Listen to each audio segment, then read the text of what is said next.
What is happening, everybody, man? Thank you guys jumping back into another episode of Expert Mentors Live. We got the one and only Mr. Pierre in the house. Welcome, brother. How are you? Doing wonderful, man. So Been a good while. to see you. It has been a while, and kind of going through and working with Iva lineup. Who do we want to get, especially with expert mentors? And I there's just certain individuals that I just love circling back to, and I mean look at like Gogo. I mean, we kick off the year every year, 8 years in a row now. It's just really cool to be able to, the relationships that have been born from this industry, this company, just the really cool stuff that, has come from the decision of aligning at this company. And, I was telling Iva, I was like, when's the last time we had Pierre on? I said, we got to get Pierre back. Like, his story is just remarkable. The journey you've been on the last several years is just so inspiring. So, brother, it's good to have you back on. Good to see you. And man, I'm excited to jump in and kind of unpack the journey you've been on over the last 3 or 4 years. Yeah. No, it's been amazing. And I mean, this is I just had my 7th anniversary at EXP last week, which was kind of cool. And we've been doing a lot of the Canadian events, and I was just actually online earlier looking at, okay, when's the next big event? And so I guess it's Salt Lake City. So I'm probably gonna make that venture down to that to see you guys again. And yeah, I miss you. I miss seeing everybody. Like, I miss seeing the group, right? So yeah. I know we're building our own thing up here, but it's also, you guys are one of the reasons we came over to EXP, was to be around you guys, right? Yeah. It's you look at, the time frame, right? And everybody coming together, and then it was like everybody kind of figuring out their own and doing their thing. And then it's just good to come back together, every now and then. So definitely looking forward to that. So Pierre, take us back, kind of give us a little bit of the origin story, into the business. I don't want to unpack too much of it. I want to get down to kind of really what your focus has been the last few years, but I think some context getting into the business. I mean, 2 decades plus in the game. I mean, over 5,000 transactions under your watch, which is just remarkable. Yeah. Take us back to the beginning a little bit, kind of getting into this industry and this career a couple decades ago. Yeah. So got in part-time, so anytime I got a part-time agent that comes to me, I say, yeah, you can do it, because, I did it myself. Got in part-time. I was a sales rep before. And then, I think I did like 29 transactions my first year. And I said, I think that might be onto something, cause I really enjoyed it. Right. So I decided to leave my full-time job with, that was paying really well, and benefits and vehicle and everything else, and decided to take the leap. And so we did. And then, I started with a franchise, worked there for a while, and then things went well, built a small team. And then I got tired of paying them $100,000 a year. So I decided to open my own brokerage. I thought that would be the best solution. Right. And it was better. Like, it was better than what I was doing, obviously. And I got to keep the money, but then it came with other headaches as well. Right. But we did that for 10 years and became number 1 in our city, and things were good as far as I thought. And then a good friend of mine, Andre, decided to share the model with EXP. And, that was a pretty new thing. 7 years ago, nobody had ever heard of it in Canada. And it was kind of really new. Right. And I think I was the first independent brokerage to make the move to EXP in Canada. And it was a big leap of faith, because, nobody knew of it. But once I saw the model, I was like, this just solves a lot of my problems. And then I got around you guys. I went to an event and got around you guys. And as soon as I was done my first day at the event, I said to my son, I'm in. I like these guys. I think we can grow and we can learn from these guys. And obviously we did. So 7 years later, I mean, I think I make way more money now because I'm way more profitable. But not only that, but I think the biggest thing for me was it changed my family dynamics. It changed my health. It changed a lot of things, because now I had time to do all the things that were really actually important things in life. Right. So that's kind of where we're at now. So it's quite a transformation. We used to chase the deals.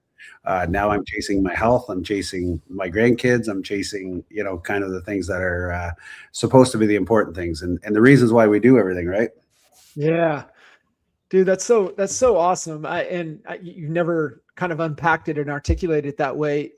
So Pierre, I'm curious just because our transition but for you, 10 years, things were going well.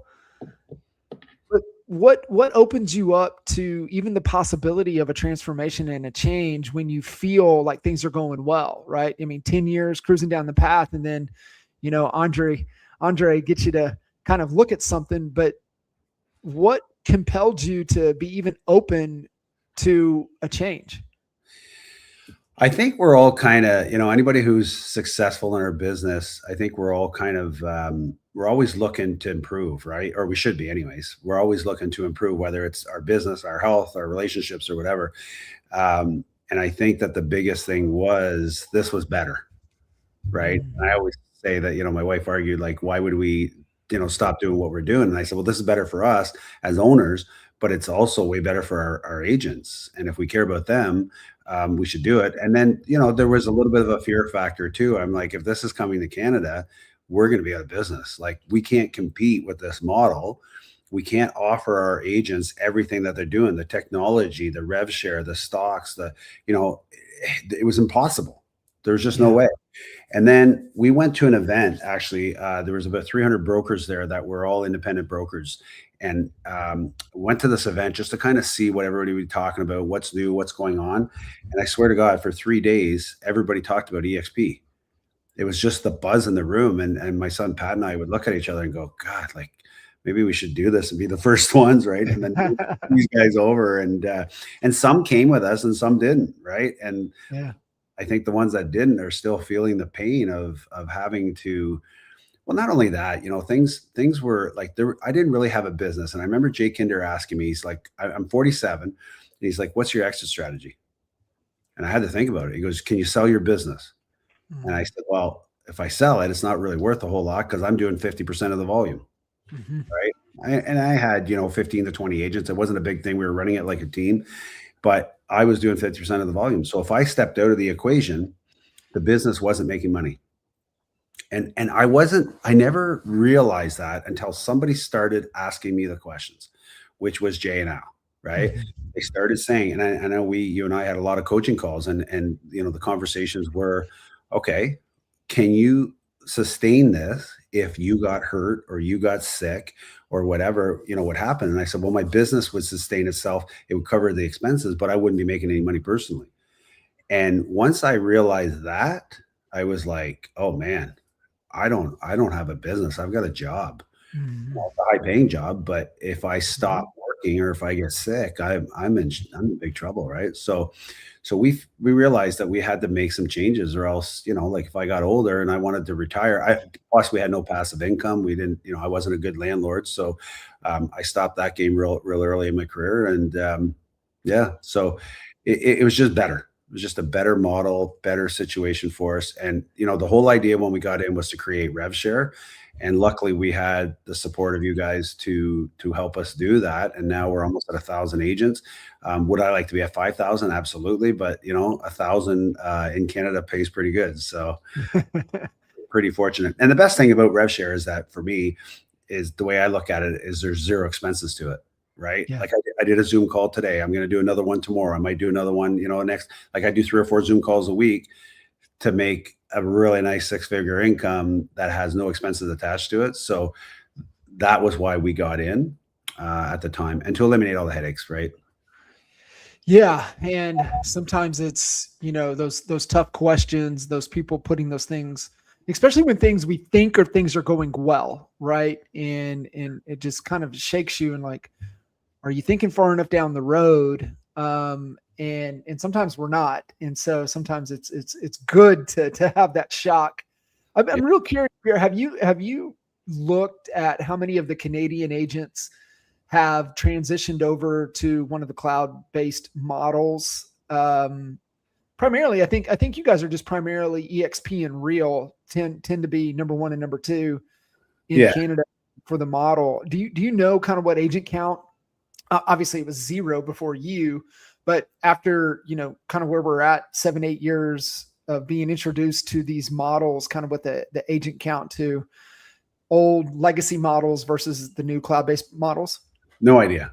I'm not a stats guy. I'm not like, it's so funny because, we go and speak at events and I'm like, I don't know if you want me to speak at an event because I'm not the typical, like, I'm on a panel with these guys at our last event and, they're talking about how they're systemized and how they're following up and they're doing this and they got all this. And I'm like, I didn't want any of that anymore. Right. Yeah. I didn't want to babysit my agents. I didn't want to train them. I didn't want to coach. I didn't want to, like, I've done all that.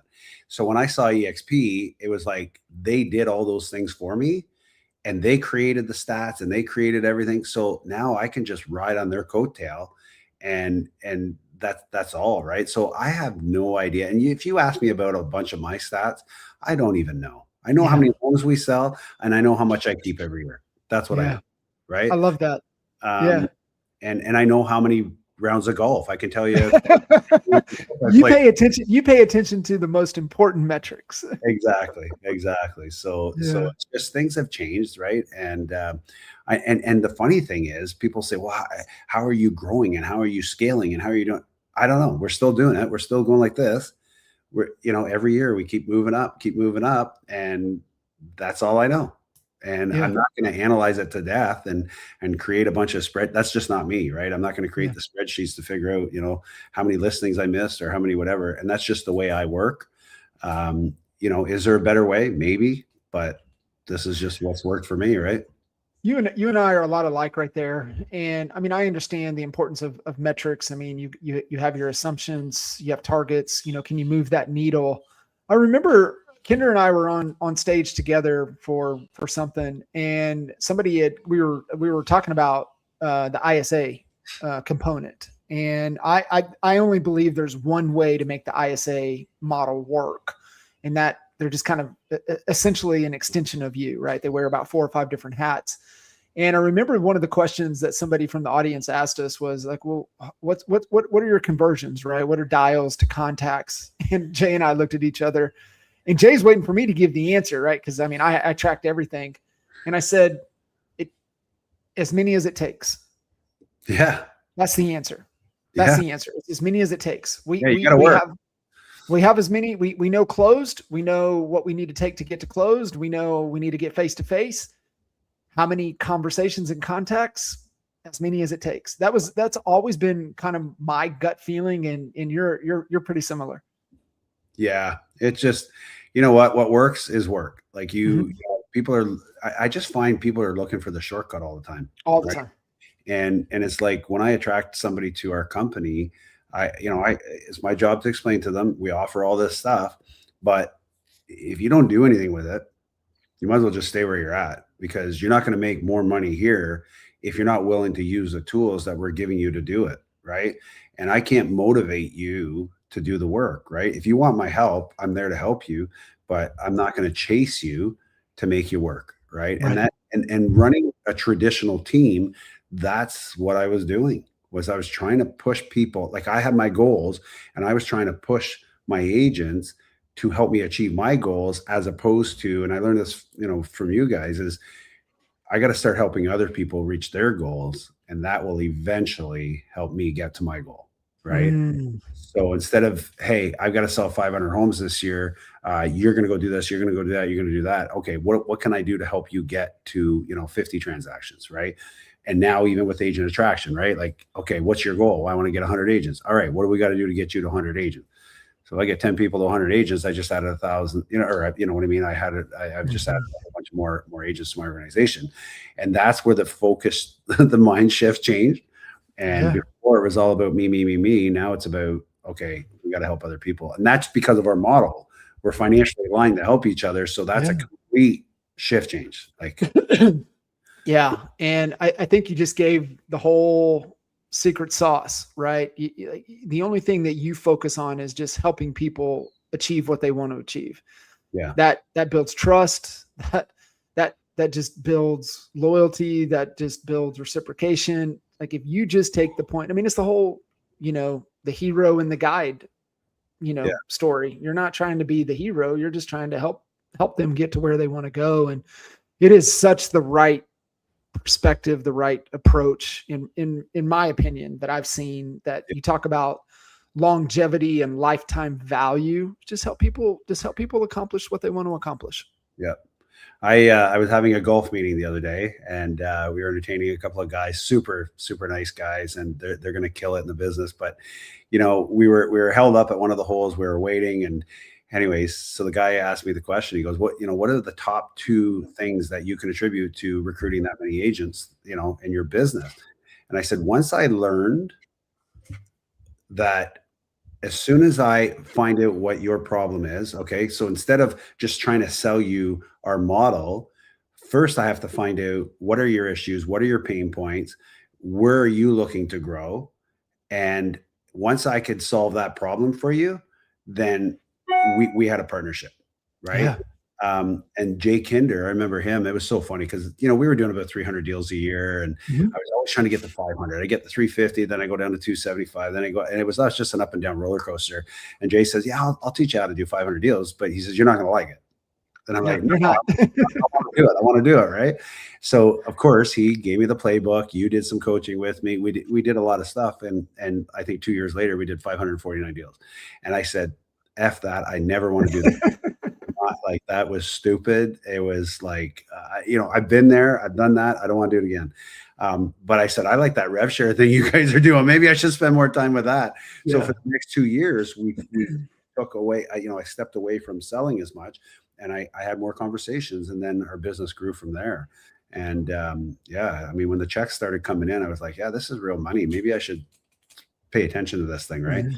So yeah, once we learned helping people, and Jay was one of the guys that kind of, it hit me in the head the one day, and it just said, like, you guys are trying to do things for yourselves. You got to help other people. Mm-hmm. And once you help them and you find out what their pain points are, then your business is going to grow. So we're not used to that in the old fashioned, franchise model. We're not used to that. We're all competitors. Yeah. Whereas now we get the opportunity to help each other. We do it as agents with clients, especially when you get the skills and the confidence to go after the listing side, right? Because I think a lot of agents avoid the listing side because they don't take that approach that you approach with agents. You take the same approach with sellers. Like, what are you guys trying to accomplish? Like, what's the goal? What are you hoping to do here? Yeah. Then once I know what you're trying to do, well, why are you not? It sounds like you know what you're trying to do. Why don't you just do it on your own? And they're like, well, we need expertise. We need you. That's why you're here. Okay, great. Now I know what you're trying to accomplish. I know that you don't want to try it on your own. Then let's go. And it's the same thing with agents. And as soon as, that clicks for agents, they usually do well on the agent attraction side of things, because it's typically the same. But you also gave the answer. I'll highlight it because I think a lot of folks might have missed it, but you just said, man, we just focused on having more conversations. I think that's the answer, is if you just have more conversations and you ask people what they're trying to do, you just, can you help them or not help them? That goes for agent attraction as well as listings, right? Like listings now, I learned from that part of it. And now the first 2 questions I ask in a listing appointment is, what are your goals? And what's the ideal agent for you look like? What are you expecting out of your realtor?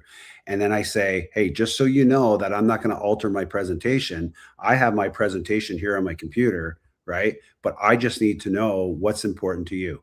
And it's hilarious because as I go through my presentation, I'm like, there it is. But I will focus on those things that they're looking for, right? Like, so it's just like when I'm coaching an agent on a team, and I'm bringing on a team or something.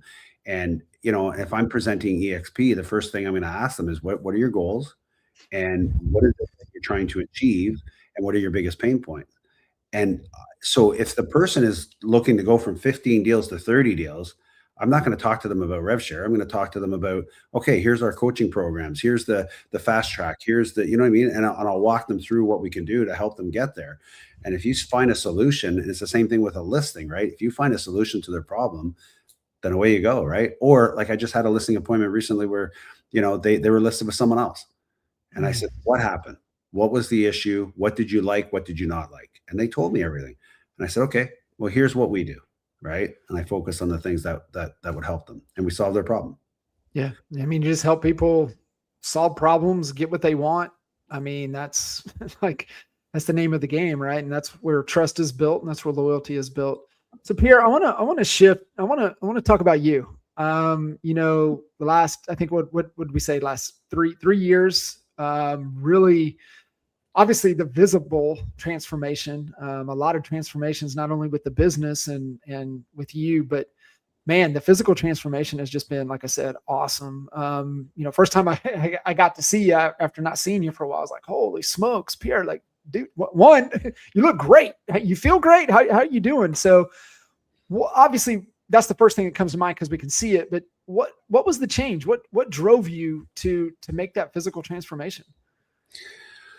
Well, I mean, there's a few things. I mean, I mean, we were running the roads so hard, and when you're running hard, going to the gym is your last priority, right?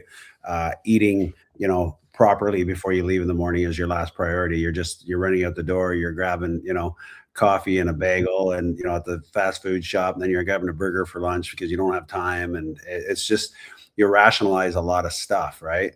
And so one thing, I wasn't feeling well. I was definitely way overweight, and I was running around 280 pounds, and just not feeling good, like just feeling lethargic and tired, and feeling like crap, right? And then my doctor was like, "You got high blood pressure, you got cholesterol, you're borderline diabetes. There's a lot of issues going on here," right? So he had said you need to make some changes, right? So of course you try to diet and you try to, but it's like a yo-yo, you're up and down and everything else, right? So then I went to an event, of all places. I went to a Brent Gove event. I remember it was in Dallas, and a guy by the name of Gary Brecka was speaking from 10X. Mm-hmm. And it was like somebody hit me in the side of the head with a 2x4. And it was like, wake up. Like you gotta get your shit together, right? So I liked what he said. I really liked his theory, his model, everything else. And we don't have anything like that in Canada, right? Like that kind of like what you guys have in the US is pretty cool. So if you're willing to pay, you can really dive deep into your health, right? So I Mm-hmm. did the blood test that he talked about, and it was so funny because I did it, and my wife did it, and when I got mine back, it was like it was god awful. Like it was just like it was a mess, right? And I thought, oh, they're just trying to sell me product. Again, I go into that mindset of they're just trying to sell me stuff, right? And then my wife got hers back, and hers was really good because she's pretty healthy, right? And so then I was like, okay, well, maybe they're not trying to sell me product. I've got to make some changes. So we bought into it, and we started the program, and I quit drinking. I quit everything. And so got clean. I said, we're going to do that for 3 months and see what happens. And then, lost like 20 some pounds the first 3 months. And I was like, holy shit, this feels good. Let's see what another 3 months brings. And then it was a domino effect. So, and now I'm down about 60 pounds, and Awesome. but my muscle, I'm going to the gym every day. I'm doing all these, fun things. I'm playing pickleball. I'm golfing a lot. And I walk when I golf now instead of riding and drinking a beer.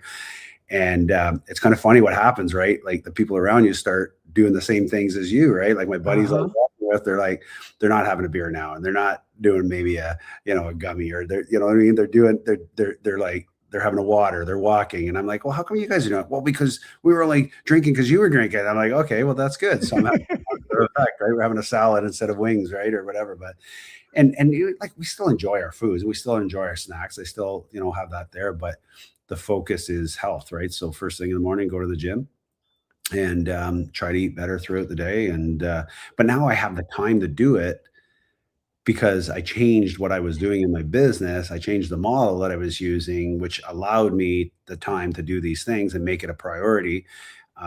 So I think that was the important thing, is just make it a priority. And yeah, you know what? I feel awesome. And I saw a meme the other day on Facebook where, the guy was saying something along the lines of, after I quit drinking and, I was off the bottle for a long time, I never once said, I want to go back to feeling like crap and being right. Exactly. And like I have people asking me, what, you think you'll ever go back to drinking? I'm like, you know what? I don't think so. Cause I just feel too good. Like I just feel really good. And what else I'm noticing now is that there's a lot of people that are not drinking like they used to back in the day when I was around, like, going to the events and going to all these things. You see more people in the gym, you see more people, exercising and doing what they're supposed to be doing. So I think things are changing a bit and people are realizing that. And the other thing I noticed is that all the top producers in our business, they were the guys that were at the gym at 5 and 6 o'clock in the morning, right? When I walk in, who do I see, right? I see you running your ass off on a treadmill. All the successful guys were doing that. And I was like, okay, that's obviously one of the key factors. And I'll tell you this, ever since that happened, my business has gone up. I have no blood pressure issues, no cholesterol, no diabetes, none of those things anymore. Everything is perfect. So, but I track my health. I take blood work every 6 months, and I track where we're at, and we make adjustments as we go. And it's worth it. Yeah, 100%. And it's the whole thing, right? How you do anything is how you do everything. And if you're showing up and trying to muscle through a hangover every day, and there's just residual effects to that. But the physical transformation, Pierre, is one thing, but the mental work is different. What did you have to confront mentally in your own thinking that was holding you back, and how did you start to kind of rewire that thinking? I think it was fear. Mm. Like, I think it was like, okay, if I don't change this, like the doctor had said, if you don't change what you're doing, you're not going to see your daughter get married. You're not going to get to know your grandkids. You're not going to, you know what I mean? And then I was just like, holy shit, like maybe I should do something. And then the 10X thing was just kind of like the confirmation of everything because of that testing that they do.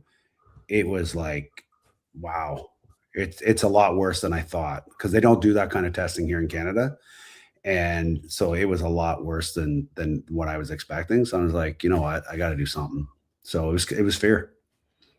Man, so powerful. I memean, just even before we were talking, I mean, making travel changes, right, because of the grandkids. I was curious, did the Gary Brecka and the fear and the change, was that pre grandkids or was it after grandkids? It was pre grandkids. Yeah, it was about a year prior to having Pat had his daughter there. So yeah. It's amazing what our kiddos, and I'm not to the grandkid stage yet, Pierre. I'm going to hold off as long as I can there, but that's the best. I am. It's one of the things in the future that I'm really looking forward to. I'm looking forward to the grandkids. And, I am. So, Pierre, obviously you've been in the game a long time. I mean, feels like, we've been in this long. I mean, with the ebbs and flows and the seasons of the market over the last 20 plus years, it feels like we've been through several careers in this industry. But on the mental side of things, right, the challenges with the transformation in the last few years, how do you mentally look at setbacks and challenges and roadblocks now versus what you did prior to focusing in on, your health first? I am not stressed like I used to be at all. Like it's night and day, right? So I think that, the exercise, like I tell my kids, get your ass to the gym, do something, because the stress will hit you. And, because it is a stressful business. Like if you're busy, some people say, oh, if I get busy, I won't be stressed. But, you get more stressed because now you're dealing with more, issues with different clients and different things and deals falling apart and everything else. So I think that, you need to get your health in check first, because that will help you mentally deal with all the other stuff, and your stress level will go way down. Right. I got one of those Garmin watches now that, talks about your stress level and all that. And man, I this is like nothing, like it's awesome. Right. Like everything is good. Now I would have loved to have had one of these like 7 or 8 years ago, when I had my brother. That would have been interesting to see the difference of what that would look like. But things are just good now, right? Like I'm just like, it's just I'll tell you, rev share is a wonderful thing. it fixes problems, right? So And if you don't have rev share, then you need to reach out to one of us and we'll show you how to get it. But it is it is a wonderful thing. And but you know what? I'm back to selling this year. I decided that I want to go, like, I missed it. I actually missed that aspect of doing the deals. It's kind of a bit of a rush for me. So I do a lot of, like, I'll do listings and I'll do luxury stuff. We, we got the luxury market now with EXP. So that's been a lot of fun. So a lot of light, nice, high end things. And you know what? I'm dealing with a lot of good people. And when I meet somebody that I don't connect with, and I'm thinking, I do not want to deal with this crap. Like, I'm just like, I'm not dealing with this. Right. How is the approach? Because when you're making a choice to get back into working with sellers, how is the difference between I choose to versus I have to? Yeah, that's a huge difference. A lot less stress my way now. Right. Like, and again, I'll tell you, I just got off the phone with an agent that, we're doing a deal with.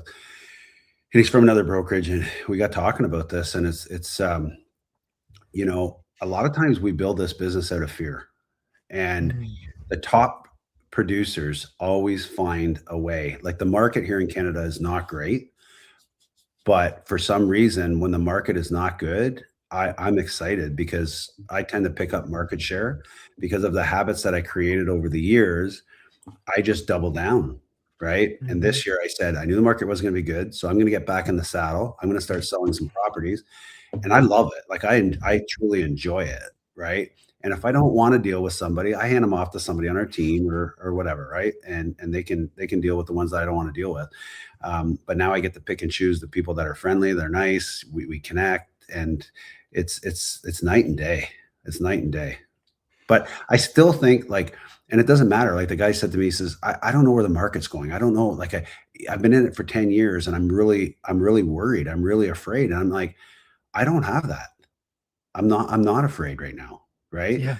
Because I know that when I put my mind to it, I can go out and grind, and I can get the business, and I can close deals, and I do it. And it's so funny. This is the other weird thing. When I go to a listing presentation now, I rarely ever pull out my computer or do an actual listing presentation. I'm sitting down now, calm as can be, having a conversation with somebody and just finding out more about them. And I let them do all the talking. Yeah. And it's amazing. I have a coffee. They offer me a coffee. I have a coffee. I do whatever. And then, I kind of go through what we do and how we do it and everything else. And then at the end of the conversation, I say that I don't try to close either. Like, I used to close all the time. Like, I was constantly closing. Now I just say, hey, you know what? If you decide to work with me and you feel like this is a good fit, let me know. And this will be the next steps. This is what we'll do. And you know what? I feel like it's a good fit. I enjoy you guys. And, if you feel like I'm a good fit, let me know. And before I even walk out the door, usually they're saying, hey, you know what? Like, the other day I did one, and they're like, no, we're going to go with you. It's the walk away. Yeah. I appreciate that. Right. I thank you. And so it's almost like before I used to be desperate to close, and it's almost like they sensed it. Yeah. Right. We talk about that, the commission breath, and some people hear that, but until you can see it or experience it, you don't realize. And I think that may even come to a level of self-awareness. Pierre, with the changes in the freeing, has it allowed you to be more free because the financial pressure is off? Is it, no, my health is the priority. I feel great. Therefore I'm showing up better. I'm thinking more clear. What is it? Like, what is the, No, there's always financial pressure. I purposely make sure there's financial pressure. Like, for me, I build my business. I've always built it out of fear. Right. I'm worried about not having enough money for the future. I'm worried about, so those are the things that I worry about, but I handle it completely different now as opposed to before. Like, I used to get chest pains, right? I'd be stressed. I get chest pains, everything. Like, I don't get chest pains anymore. You know what I get pains from though? I do get pains from playing pickleball. I have yet to play pickleball, but I'm down. Like, I'm in. Anybody listening, where I'm at. If you want to play, I'm in. I'm telling you, my watch tells me I'm burning 800 to 900 calories in an hour. Like, I play 1-on-1. 2-on-2 for me it's boring because it's fun, when you're playing with buddies. Yeah, that's what it looks like. But if you're looking for a workout, one-on-one, and like I literally burn 800 to 900 calories, and it's like I'm drenched when I'm done. Like I love it. I can't do what you do. Like you go for a run or you go on a treadmill. I can't do that. I go crazy. I went on a bike this morning for 10 minutes, and it was awful. Like it was awful. I can't do it. But I can go play pickleball for an hour and just grind it out, and it's a blast. But it hurts. Yeah. It really hurts after. It just, the fitness side of things is that if you can make it enjoyable, especially when you're trying to build momentum, it starts to get stickier. And then you run into days like you did this morning, right? Like you don't want to be there. You hate it. And but you turned around and went back, but you know what? You got 10 minutes. Yeah. And it's better than no minutes. I still didn't work out after that. Like that's the part I don't like. I like doing the working out stuff, which is, I enjoy it. Yeah. I don't know why. It's just now it's a habit and I enjoy it. I don't need an alarm in the morning to wake me up to go. Like I just get up, enjoy going. That's what we're all looking for, right? Just those passions, those things that are fulfilling, making our lives better, making us better. Therefore, we can make everybody else around us better. And, just the sense of your golf buddies, right? Like it's just a great reminder that we have so much influence over individuals around us that we're not even aware of, right? We're not even aware of it. And you just got to see a glimpse of it because you started to see your buddies kind of changing their habits and their behaviors. And this goes to show, oh, wow. Like, I can use this for good, or I can use as an example of what not to do. And I think you're better off being the example for what to do. Yep. 100%. 100%. Yeah, no, it's amazing. You don't realize those things though, right? Like when you're in the, you're having a good time and everything else. And then, you stop doing that, but then they see the transformation too. Yeah. They're like, what are you doing? Pierre, in the transformation side of things, I mean, obviously the influence and really the leadership side of things, because I imagine your emotions are regulated so much better, less stress, less like you feel better. I mean, you have manufactured pressure instead of like real pressure. Yeah. You look at that. The emotional ups and downs have so much in how we show up in our performance. How come, for you as a leader, do you have those conversations with your agents, with, your team members? Are talking about like just the ability to stay emotionally, I mean, mindset wise, the way we thinking accurately, but emotionally staying regulated, with this transformation, how has that allowed you to show up and then also impact in the way you lead? Well, I think the big thing this year I said is like, I think that the agents will do what you do. So I don't micromanage my agents. I'm very fortunate right now. I've got a great team. Like I've got some really good people. I let them do their thing. Right. And if they don't, hold up to our standards, then they got to go. But, there's some really good people that have been with me for 10, 11, 12 years. Right. So I'm fortunate that I don't have to babysit. And it's another reason I don't really want to grow my team much more, because I have no drama right now. Right. So I like that. We go golfing, we play pickleball with a few of us. Like it's, we've got a good little group, and I let them do their thing, and they know what my expectations are. But now this year I decided to go out and turn it up a notch. Right.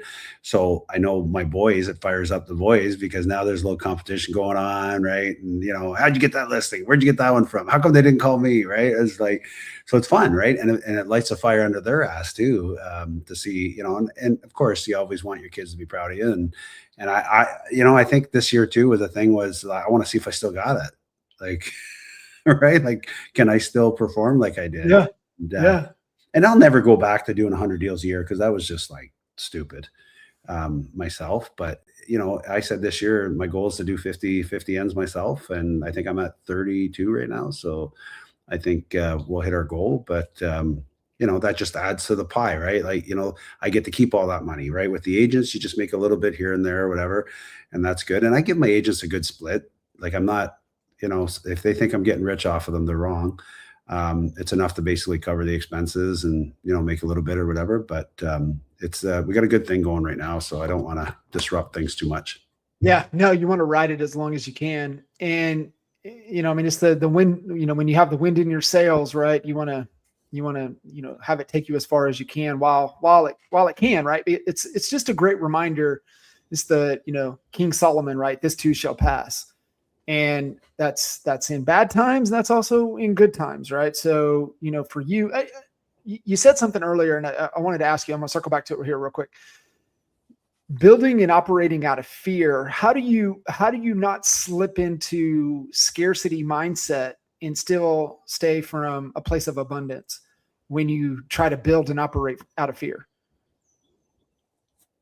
Yeah, that's a good question.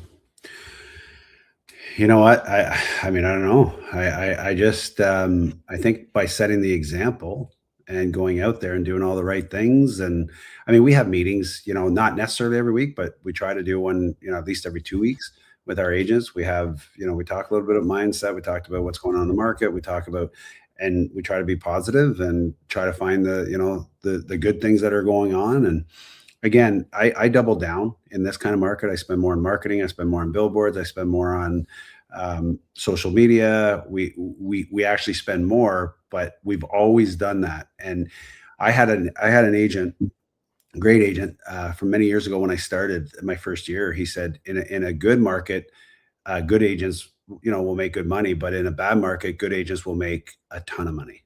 Mm-hmm. And if they have the right habits and they continue to do those things and they double down in those markets, and I never forgot that, right? Yeah. Every time the market started to go like this, started going down, I just doubled down on everything.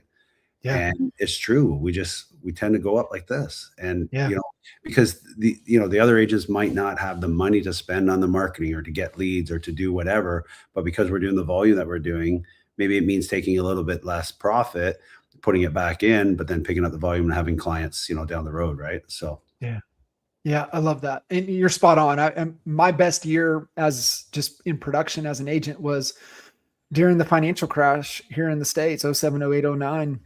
And I was forced. I had to sell just at the state of what the business, but it was awesome. And then slower times. I mean, we had our best years as a team. I agree with you 100%. And, just when you're skilled, you operate with intent, you're strategic, you're focused on your mindset, you're focused on your leadership. Those things serve you well in a headwind market. Tailwind market doesn't care. I mean, you get rewarded for bad behavior. So it's, I definitely love the headwind markets as well. I agree with you. Here, I'm very fortunate because I've got a, the people that I've surrounded myself with are very, very good. Like we've got some amazing agents. We've got amazing admin, marketing. Like, the people that are with me have been with me a long time and they're really good at what they do. And they make us look good. Right. And they make our job a lot easier. And, when I was trying to do all that stuff on my own before, because I thought I could do it better than anybody else, I realized that there's a lot of people out there that can do things 10 times better than me. And we're lucky to be around some good people. Yeah, it is. And, you have good humans aligned to your values. For you as a leader with those people, you talked about standards earlier, but I'm curious, even your admin, your people that have been with you for a long time, do they own the outcome of their job? Like, do they know with certainty is like, I own the TC side of things. Like if it falls apart, it's on me. It's not on Pierre. It's not on Pat. It's on me. Have you found the team members that have been with you for a long time, the really good ones, they own the outcome? Yeah. I have two people. So I have, we do, a transaction a day, and I have an admin that has been with me for 7 or 8 years now. And I have a marketing Bree, she's amazing too. And she's been with us for 7 years, and they know what they're doing. They know what I expect. I don't have to tell them. I don't have to babysit them. They treat it like it's their business. I love that. Right? Like they're all in. Right. And again, I'm just lucky to, have them around. Like they're really good. Yeah. Yeah. So awesome. You just get good humans that own their job. They don't make excuses. I mean, you do everything to take care of them. You pay them, above market wage. You create a great environment. You help them achieve their dreams. Like they'll run through brick walls for you. And it's just a sign of you and your leadership, which is really, really awesome.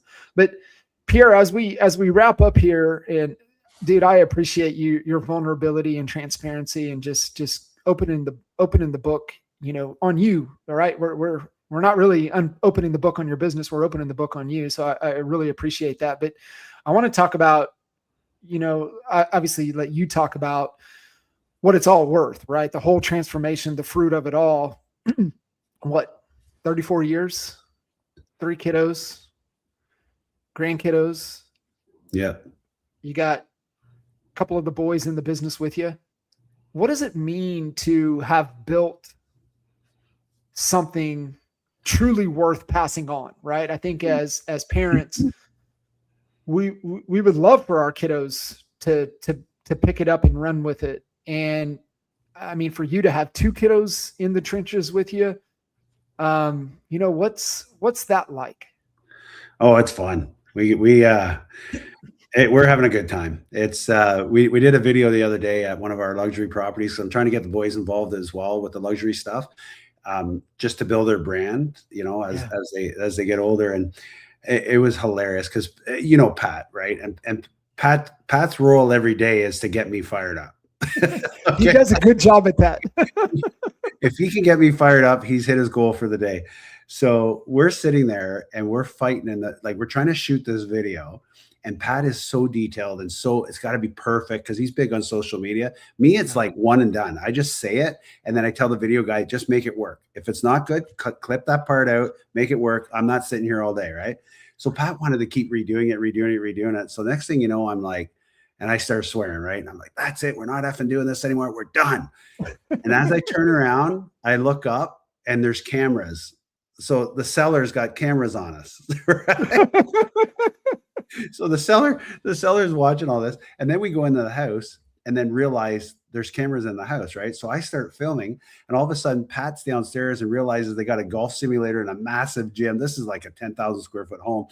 And all you can hear him is going, woohoo, right? And he's yelling and screaming. I'm like, can you shut him up, right? So we're just like, we're having a good time, right? I got to get my daughter in. She's going to have a baby in November, so that's pretty cool.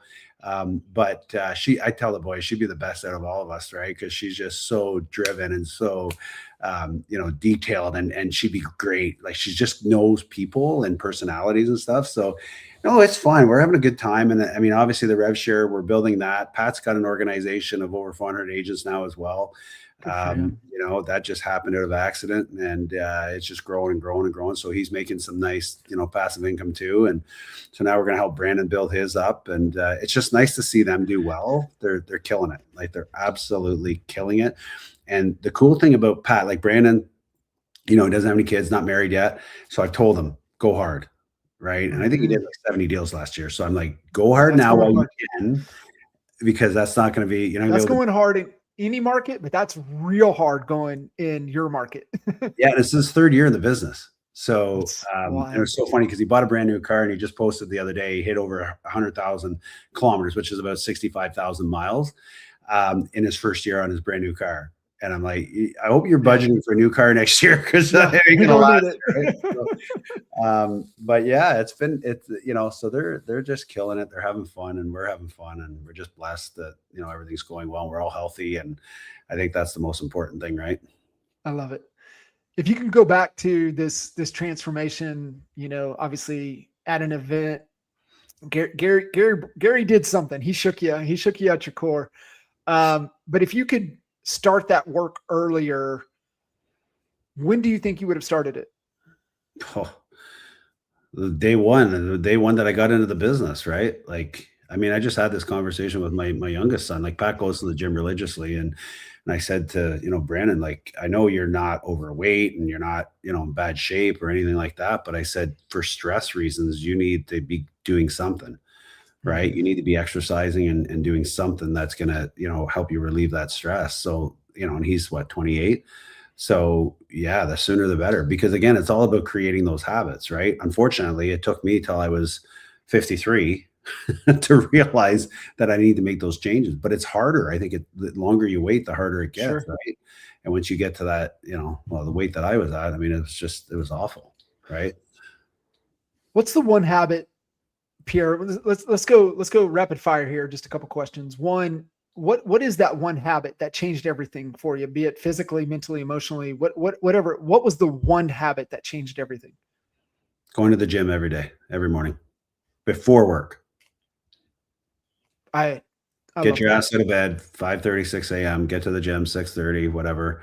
If I have a slow day like today, I think I didn't go to the gym till 7:30, but I was there and I did it. And then, but I have to do it before my day, because if the day gets, going and things get busy, then, you're more apt to not go later on in the day. Mm-hmm. And you're not dealing with, first thing in the morning, you're not dealing with your phone going off and stuff, right? Correct. Yeah. Yep. So, and same way, man. You feel so much better. As much as I hate getting my ass out of bed, going out in the cold and getting there, when I get home, I feel so much better. It's so much better. If you've never done it, you don't know what we're talking about, but it is one of the, your confidence level, your belief that you're going to conquer and win the day it doesn't exist when you slug out of bed last minute, have a cup of coffee, then you try to drudge right into work. When you go through, you have that time, you're able to reset, you lift, you break a sweat, you come back, your belief system is night and day compared to the belief system without it. Yep. Yeah. And don't tell me you don't have time. Oh yeah. Well, I mean, you're going to have time going to the doctor. You're going to have time, all the things, the negative consequences of neglecting your health. You'll have time for that. Pay now or pay later. You're going to pay one way or another. So you might as well enjoy it. Right. But no, I mean, I've had people say I don't have time. And I said, well, what are you doing at 5 a.m? You're sleeping. Yeah. So just get your ass out of bed. Instead of staying up till 11 or 12 at night, go to bed at 10, get your ass at 5 or 6, go to the gym. Nothing's going on at 6 a.m. Yeah. I think it was Dean Jackson or somebody's might've been Perry Belcher, but they said, the whole 5 a.m. club, and their whole thing was, what about the 9 p.m. club? Go to bed, be a part of that club that goes to bed. Yeah. Yeah. It's really good. Yeah. I'd rather go to bed tired than go to bed bored. If I'm exhausted at 9 o'clock, 10 o'clock, I know I've done what I had to do for the day. And that was a good day. And now I can crash. And then, you know what? And it's funny, I don't need an alarm in the morning to get up. I just automatically wake up now, and here we go. We're going. I love that. I love that. Right. It's habits. And it's hard. It's not easy, but it's worth it. I know that. Yeah. Pierre, one book, one practice, one person that shaped who you've become. One book, you know what? The 10X, the 10X book by Grant Cardone. I was a big Grant Cardone guy, right? So when I read that, that was a big game changer for me. One person, I mean, you're a pretty influential guy in my business. When we got started and we were making that shift from selling to, and you coached me during that time from selling to, because my question was, hey, how do I transform? This is not normal, right? So you were very influential with that. Thank you. And what was the last one? Well, it would either be, the one book, so 10X, one practice, maybe the daily discipline, the one thing, maybe it's the gym, the one person really helped shape who you've become. Yeah. Yeah. Well, that's it. There you go. 10X, the gym, you. Love it. Pierre, how can folks get connected with you? Oh, I don't know. Facebook. I hate social media, and Pat's like, you got to do it. You got to do it. It's part of the business, right? And then he makes fun of me when I get billboards, and I'm like, yeah, well, the billboards work for me. So, I'm on Facebook and Instagram. That's about it. Yeah, they'll find me. Pierre, I'm proud of you, brother. I mean, just really, really cool. What you've been able to do. I mean, taking the leap of letting go of the comfortable into the brand new unknown, which was EXP 8 years ago, and just having the conviction, the faith, the belief to take that jump. And then it's the whole, what got you here won't get you there. And then having that realization that if you truly want to live the life especially for you, you know, it just, when your kiddos are watching, when your kiddos are a part of it, it does something you to show up a little bit better. Right. And you've done that. And, you know, I know the kids are proud of you, dude. I'm proud of you. And it's just really, really awesome to see. You're just an incredible leader. And it's one of those things, right? Like, I mean, the best is still yet to come for you, which is really cool. Man, you're really good for the ego. Thanks, Sean. I mean, I always, you know, I've got lots of time for you, and anytime you need anything from us, we're here for you, brother. I appreciate you. Same. And keep rocking, brother. You're making a difference. Your transformation is transforming a lot of folks. So keep doing what you're doing, man. All right, thanks, Sean. Awesome, brother. Appreciate you. We'll see you guys.